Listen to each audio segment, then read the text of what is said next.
Baik, untuk sesi yang kedua dari topik infeksi cacing yang penting di Indonesia, kita masuk ke cacing yang menyebabkan infeksi filariasis ya. Masih bersama saya, Tusitri Wahyuni, masih secara virtual ya. Ya, untuk definisinya sendiri, kita lihat di sini. Filariasis adalah penyakit menular atau penyakit kaki gajah yang disebabkan oleh cacing filaria. Nah, ditularkan oleh berbagai jenis nyamuk sebagai vektornya. Di sini ada Culex, Anopheles, dan bahkan Mansonia.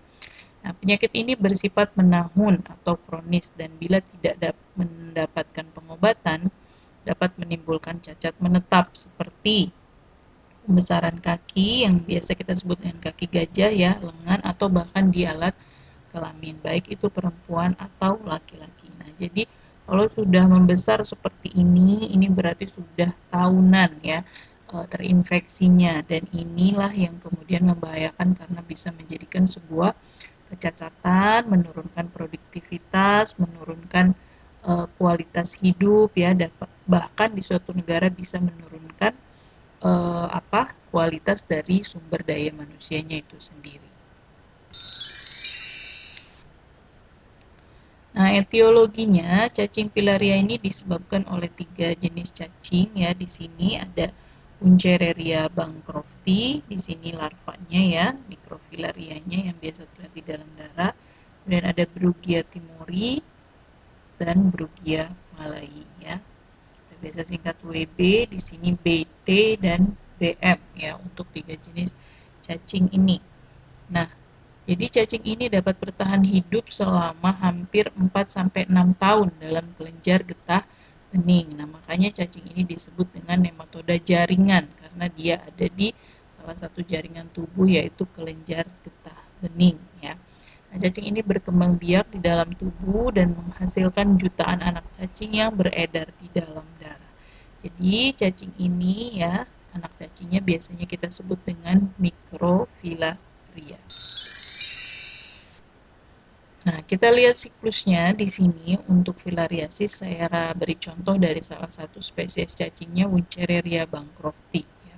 Pertama, kalau ada nyamuk ya, entah itu nyamuk Culex atau Mansonia, mungkin yang menjadi vektornya, dan dia sudah mengandung yang namanya larva L3 ya, menggigit kita manusia, maka masuklah si larva itu melalui kelenjar air liur nyamuk tersebut ya.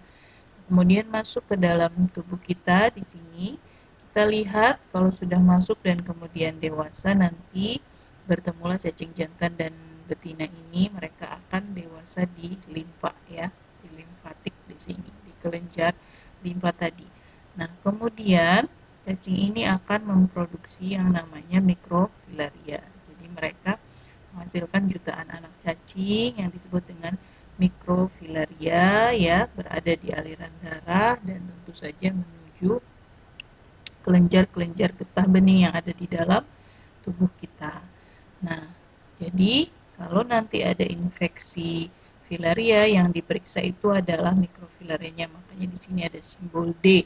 Jadi ini adalah diagnostik stage-nya. Kalau di dalam darah diperiksa ada mikrofilaria seperti benang, maka itu positif ya, menderita filariasis. Nah, kalau sudah seperti ini, jika ada nyamuk lagi yang menggigit ya, maka masuklah kembali si mikrofilaria ini ke dalam nyamuk ya. Kemudian di dalam tubuh nyamuk berkembanglah mikrofilaria ini menjadi yang namanya larva L1 ya, L2 dan sampai menjadi L3. Nah, L3 inilah yang kemudian akan menjadi infective stage ya. Jadi kalau ditanya infeksi stage-nya larva berapa? Ingat-ingat bukan L1 atau L2 tetapi larva L3, bukan juga mikrofilaria. Mikrofilaria adalah diagnostik stage-nya ya. Nah, untuk penderita filariasis, gejala-gejala klinisnya ini kalau sudah kronis ya, jadi sudah menahun, nah bisa terjadi pembesaran di alat kelamin ya, organ genitalia di sini ada di payudara bahkan. Nah, kalau yang tidak terlalu kelihatan mungkin ini baru 1 atau belum 1 tahun lah ya. Nah, ini terjadi yang namanya pembekakan di daerah tungkai ya, baik itu kaki ataupun tangan. Nah, gejala klinisnya ini yang harus diwaspadai karena seperti penyakit yang lain ya, biasanya dia hanya berupa demam berulang selama 3-5 hari, kemudian terjadi pembekakan kelenjar getah bening tanpa ada luka di daerah lipatan paha, ketiak ya, yang tampak kemerahan, panas, dan sakit. Kemudian terjadi radang ya, yang menjalar dari pangkal kaki atau pangkal lengan ke arah ujung atau kita sebut dengan retrograde limfadenitis. Nah, kalau seperti ini mungkin dianggap sakit-sakit biasa. Kalau ini dibiarkan sampai bertahun-tahun, maka terjadilah pembengkakan seperti ini. Ya. Nah, pengobatannya cukup singkat atau cukup mudah hanya dengan menggunakan DEC ya.